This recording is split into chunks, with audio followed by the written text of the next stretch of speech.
T-minus 10, 9, 8, 7, 6, 5, 4, 3, 2, 1.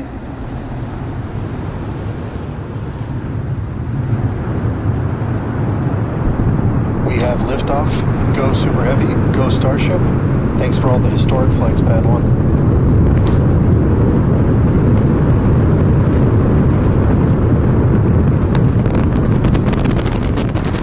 Eagles pitching downrange. Booster Raptor chamber pressure nominal.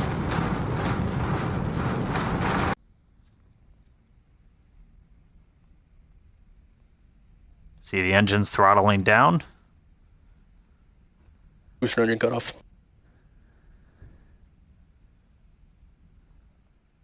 Ship ignition.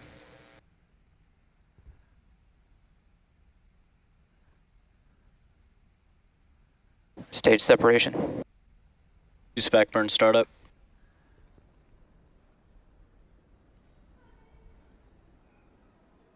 All right, successful hot staging maneuver. So we've got 12 of the 13 engines lit back up on boosters, so it's doing its boost back. Real excitingly, though, we've got 6 out of 6 Raptors lit on ship there, so it's now going to continue to make its ascent into outer space. And as we're starting to get into the denser part of the atmosphere, the booster is using 4 hypersonic grid fins to guide itself through atmospheric entry towards its landing site. And we're just about 20 seconds away from landing burn start, where we'll first ignite the center 13 engines, then bring that down to 5 to slow down the booster for landing. And finally, that will come down to 3, and we'll cut all of them off while we're still about 200 meters in the air. So booster is going to see a bit of a harder thing. Booster landing burn startup.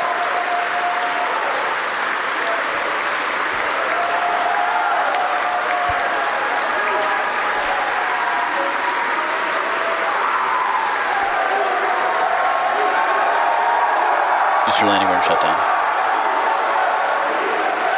And there we heard it, booster landing burn shutdown. We saw a 13 to 5 to 3 V3 demonstration, and into the water we go. Less than 30 seconds to go in this ship ascent burn.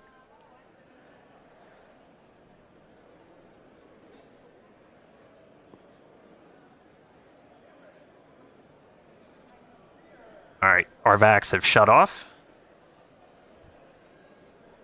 3 more to go.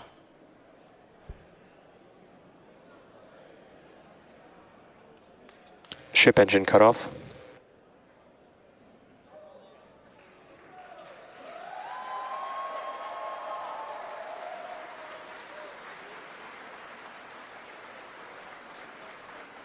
All right, all ship Raptors have shut down. Nominal orbit insertion.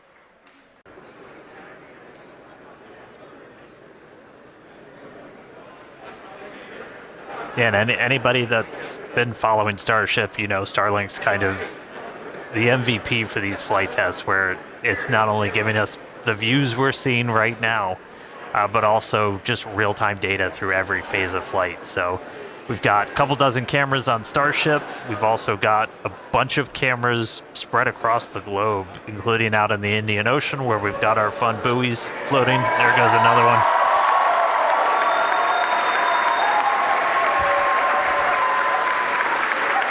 And I mean, we're using Starlink to bring all of this together. It's our drone shots you see here from our great team down here at Starbase, all connected. So Starlink not only giving us cool views off the planet, but also on the planet, help bring everybody along for all these Starship flights. So we should be just about a minute and a half where, again, as Amanda just said, we're going to relight one of those center engines. This will be the 3rd time that we've tried this. We did it successfully back on Flight 10, and then we did it for the very first time back on Flight 6. This is not a deorbit burn.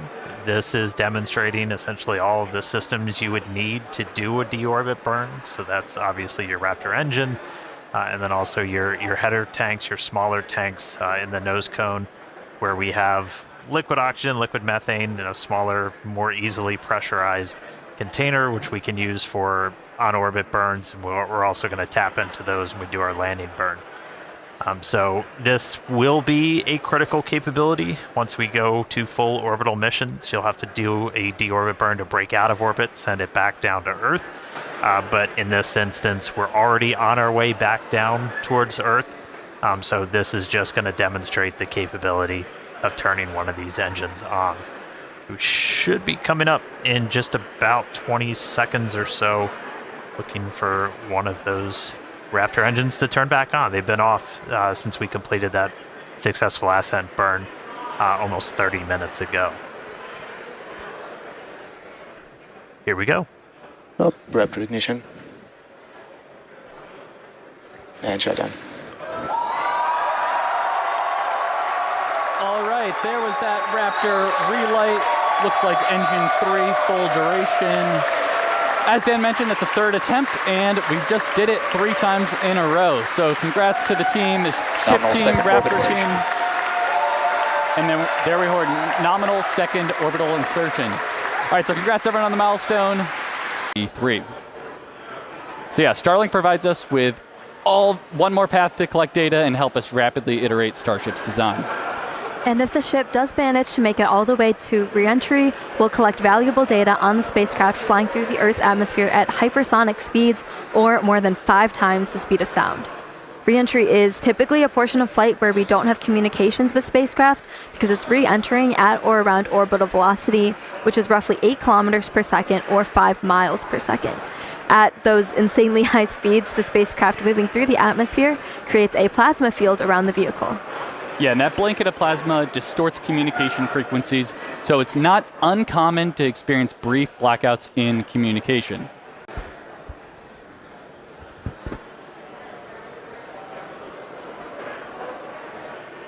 Vehicle is now at maximum dynamic pressure.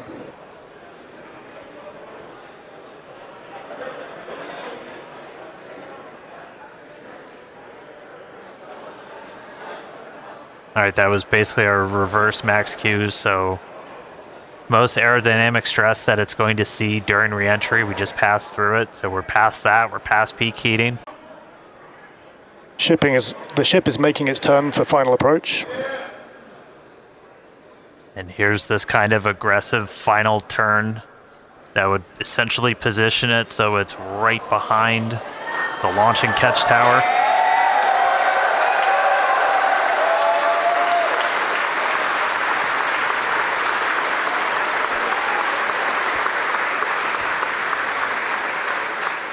Flaps holding strong. Landing burn in just under 20 seconds.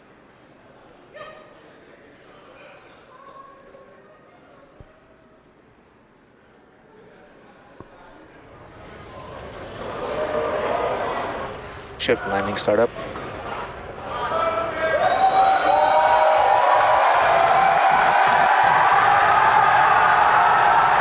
There's our landing burn.